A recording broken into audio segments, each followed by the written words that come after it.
네, 안녕하십니까. 가정명상센터 원장 하트라고입니다. 일상이 기적이다를 연재하고 있고요. 오늘은 그 일상의 기적을 에, 그 수행자마다 기질이 틀리고 환경이 틀리기 때문에 이런 차이점을 가지고 좀 말씀을 좀 드릴까 하겠습니다.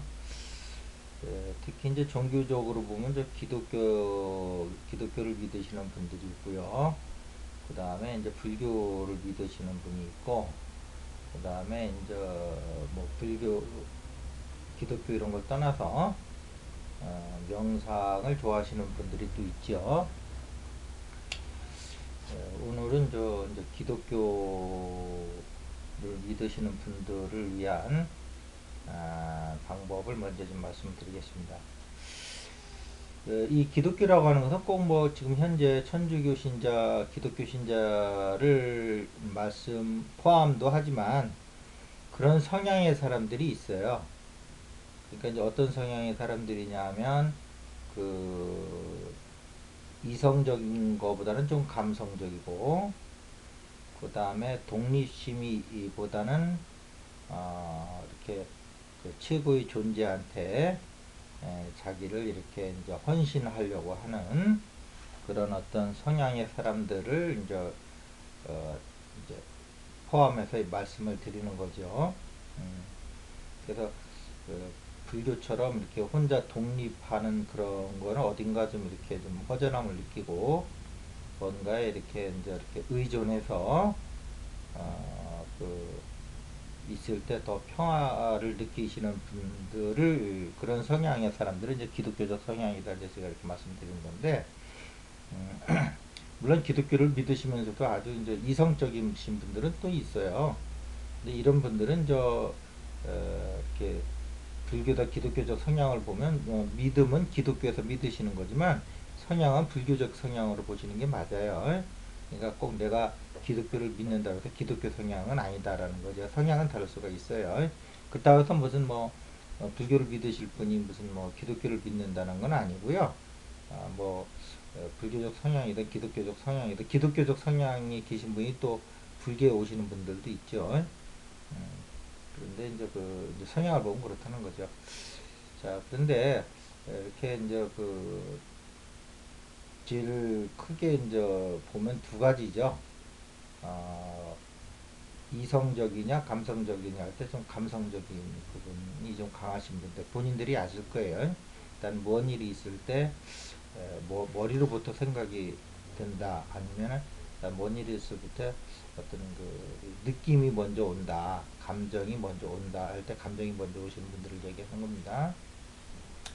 그 다음에 이 세상에 대해서 나는 독립적인 것보다는 어느 조직에 들어가서 n분의 1로 있을 때가 더 편하다.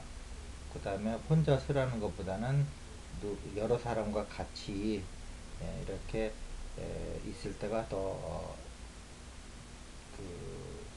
편안함을 느낀다. 이러신 분들이 있어요. 반대 성향이 있으신 분들이 있는데 오늘은 이런 감성적인 부분과 전체 속에 있을 때 편안함을 느끼시는 분들을 위한 그런 어떤 수행법을 좀 말씀드리도록 하겠습니다. 자, 이런 분들이 이제 하나님이라는 그 존재를 이제 설정을 해서 신앙의 대상으로 이제 하는 건데요. 이 그 하나님이라고 하는 것은 뭐 꼭 뭐 창조주를 기독교 신앙처럼 창조주를 전제해도 좋고요. 현재 기독교 신앙을 믿으시는 분이면 성향이 기독교적 성향이신 분은 꼭 뭐 기독교를 이제 기독교인은 아니지만 성향이 기독교적이신 분들은 아까 얘기한 두 가지 기준이죠. 꼭 뭐 저 천지 창조주를 설정을 안 하셔도 돼요. 근데 내 마음속에서 예상한 게 하나님 하면 내가 편해진다 하시는 분들은 이제 그런 성향을 갖고 계신 분들이에요. 음, 그런데 우리가 이제 심리학적으로 보면 하나님을 믿는다는 건 뭐냐 하면 기독교인들은 내가 하나님 믿는다는 건 상상하지도 않겠지만 심리학적으로 보면 그게 신앙적인 해석이고요. 보면은 더 큰 나를 내 안에 그림으로써 내가 내 안에 그려진 그 더 큰 나와 더 큰 나에 다가가는 방법론이거든요. 위인전이 그런 거 아니겠습니까? 어렸을 때 이제 어떤 위인을 이렇게 자기가 이제 그리다 보면 자기가 이제 그 나중에 컸을 때 그 위인과 같아지는 그런 어떤 그 위대한 힘이 생기죠. 그러니까 어렸을 때 위인에 대한 꿈을 그려주는 게 부모들은 대단히 중요해요. 그 그런 의미에서 이제 그 하나님을 말씀드리는 겁니다. 그러니까 하나님은 내가 아직 도달하지 못한 더 큰 나의 어떤 원형인 거예요. 그래서 이제 그 신앙적으로 믿으시는 분들은 거부를 하시겠지만 신앙 측면이 아닌 심리학에서 보면 비록 그분이 신앙적으로는 그렇게 생각할지 모르지만 심리학적으로는 이제 그런 면이 있는 거거든요. 그래서 우리가 그 더 큰 나를 내 안에 갖고 있다는 것은 대단히 중요한 의미가 있습니다.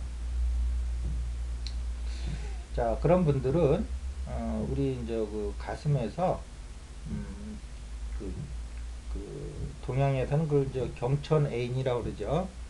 하늘을 이제 경외하고 경외, 그 사람들하고는 그 이제 사람한테 사랑을 이제 그 이제 가진다는 사랑한다는 이제 그런 의미인데 여기서 이제 경천이라고 하는 것은 뭐 기독교적 하나님일 수도 있고 동양적인 저 그 어떤 그 천지인 할 때 어떤 거대한 그 원리로서의 그 하나님일 수도 있어요. 그런데 그것은 뭐 각자 그 가지고 있는 그런 자기가 그 순수한 그 생각 개념을 여기서 바꾸려고 그러는 건 아니고요. 있는 그대로 이제 존중해 드리면서 하는 겁니다. 그랬을 적에 이 수평적 관계에서는 사랑인데요. 물론 이제 예수님은 하나님을 사랑하고 이제 그 이웃을 사랑하라고 그랬는데 이제 하나님은 이제 수직의 관계고 이제 이웃은 수평의 관계가 아니겠습니까? 근데 이제 우리가 그 감성으로 볼 때 수직의 관계는 아무래도 이제 그 경외심이 더 맞는 거죠. 수평의 관계는 사랑이지만 그래서 하나님을 환한 경외심을 가지고 그 존경을 할 때 우리의 그 일반 이 열등한 하등한 그런 감정들을 다 물리칠 수가 있다는 거죠. 음, 그래서 이런 감정을 언제나 서나 잠을 자나 잠에서 깨어나나 1년 365일 지속적으로 그 하나님에 대한 그 경외감 아주 그 인간의 그 고동한 감정입니다. 이게 경외감은 그런 경외심을 가지면 가슴이 아주 편안해져요. 환한 경외심은 점점 커지고요. 그러면서 자기 생각의 질이 바뀌어져요. 그게 진정으로 내 안에 하나님을 모시는 의미예요. 그 다음에 나의 감정도 일반 사띵 감정으로부터 이제 이별을 하고 오로지 이 순수한 더 큰 나에 대한 경외감으로 모든 감정이 다 잠이 들면서 인간의 가장 원초적인 근원적인 감정 중에 하나인 경외심을 가지고 나의 그, 그 생각체와 감정체와 에테르체, 육체를 이 진동수로 끌어올리는 거예요. 사실은 과학적으로 설명을 하면 이런 의미에서 이제 사실 이제 기독교적인 그 신앙이 이 원리 속에 있는 겁니다. 사실은 그러니까 하나님을 믿고 안 믿고가 중요한 게 아니고 하나님을 내 안에 모실 때 그것은 나의 가장 큰 모습이라는 거죠. 내가 가장 그 최고의 존재로 올라섰을 때 모습이 하나님의 존재거든요. 아직은 이렇게 애고의 존재로 머물러 있지만 그래서 그것을 하나님을 목표 삼아서 그 존재를 끊임없는 경외심이라고 그러니까 그냥 뭐 이렇게 존경하는 그런 경외심이 아니고요. 그냥 내 안에서 내 존재 전체가 그냥 경외심이 되는 겁니다. 내 안에 여러 가지가 있는데 그 중에 하나님에 대한 생각으로 n분의 1이 경외심이 있는 게 아니고, 그러니까 내 존재 전체가 하나님을 경외하는 하나의 그 존재가 되는 거예요. 내 존재는 경외심 외에는 없는 거예요. 이렇게 됐을 때 그 모든 그 명상에서 말하고 심지어 불교에서 말하는 모든 경지가 이 안에 다 들어오는 겁니다. 물론 불교와는 방법이 틀리지만 산에 올라가는 등산로는 여러 개가 있잖아요. 그러니까 이 정도 되면 대상을 봐도 대상이 떨어지지 않고요. 갈망으로부터 벗어나고요. 그 불교 최대 핵심이 갈망으로부터 벗어나서 열반에 드는 거거든요. 그러니까 열반에 든다는 거는 일단 전제 조건이 갈망이 사라져야 되는데, 이렇게 이제 그 최고 존재에 대한 그 경외감을 가지면 이 갈망이 사라져요. 세상으로부터, 세상의 중력으로부터 내가 벗어나서 하늘로 올라갈 수가 있다는 거예요. 비유를 들면 이것을 꼭 그 기독교적 부활로 생각하시면 안 되고요. 세상의 중력으로부터 내가 이제 그 벗어날 수 있는, 중력의 영향을 받지 않는, 즉 대상이 떨어지지 않는, 대상이 떨어지는 건 중력이 떨어진다는 거거든요. 아시겠죠? 나중에 시간이 되면 이 지구의 중력과 우리 깨달음 관계를 한번 좀 말씀을 드리려고 하는데, 상당한 밀접한 관계가 있는데, 이걸 이제 과학적 명상법이라고 그러는데, 아직 거기까지는 우리 명상계가 이제 그 밝혀내지 못하고 있어요. 지구의 중력이 우리의 그 생각을 붙들어매는 대단히 중요한 역할을 하고 있어요. 거기서부터 이제 벗어나야지 이제 더 높은 곳으로 이제 우리의 이제 생각이 이제 올라가는 건데, 우리의 존재가. 자, 그래서 그 나는 내가 혼자 있다 그러면 독립심이 일어나는 것보다는 어딘가 허전하다고 느끼시는 분들은 이 방법을 선택을 하세요.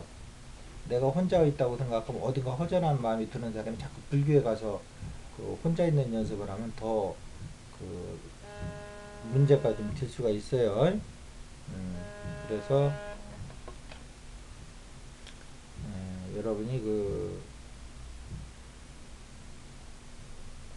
음, 그 자기의 우선 기질이 어떤 기질을 갖고 있는 건가 그를 보셔야 될 필요가 있어요.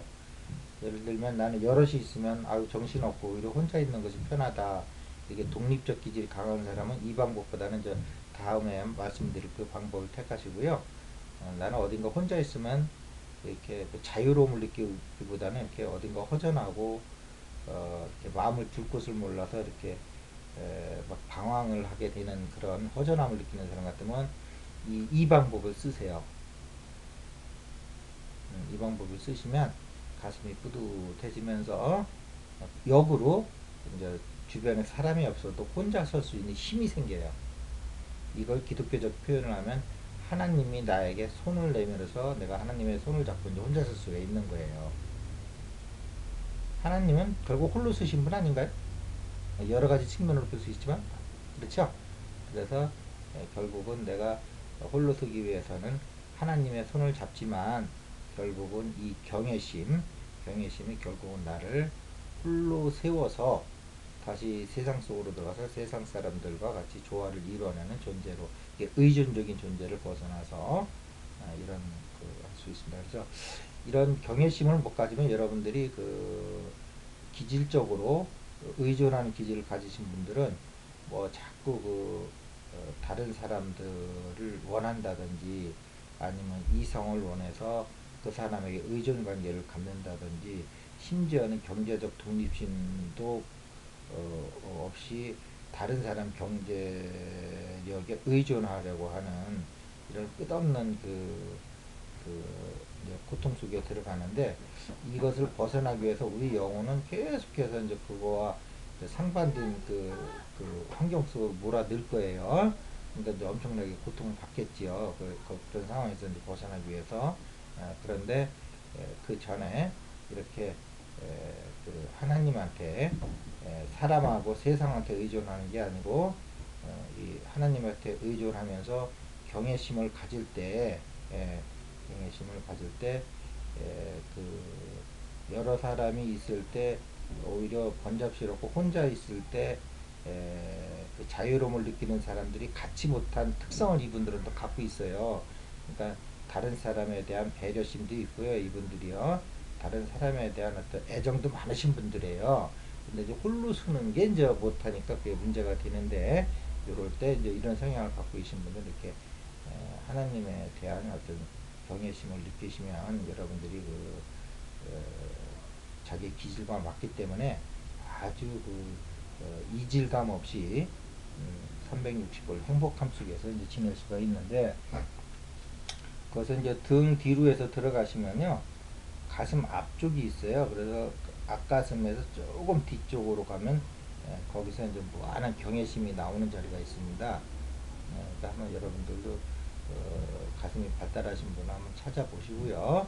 거기서 하나님에 대한 무한한 경외심으로, 오로지 경외심 하나가 전부가 돼야 됩니다. 그렇게 될 수밖에 없어요. 이렇게 이런 기질을 가지고 계신 분들은. 자, 오늘은 이렇게 의타적이고 혼자 독립심이 안 되고 그러나 상냥하죠. 이런 분들이 배려심도 많고 애정도 많고 사람에 대해서 눈물도 많으시고 어떤 타인에 대한 배려도 높으신 분들이고요. 자, 이런 분들 기질을 가지신 분들을 우리가 이제 기독교적 기질이라고 그래요. 그런 분들한테 맞는 그 방법을 오늘 소개시켜 드렸습니다. 자, 자기가 어느 기질을 갖고 계신지 잘 판단하시고요. 이 기질이 맞는다고 그러시면 한번 열심히 해보시길 바라겠습니다. 자, 오늘은 이것으로 마치겠습니다. 감사합니다.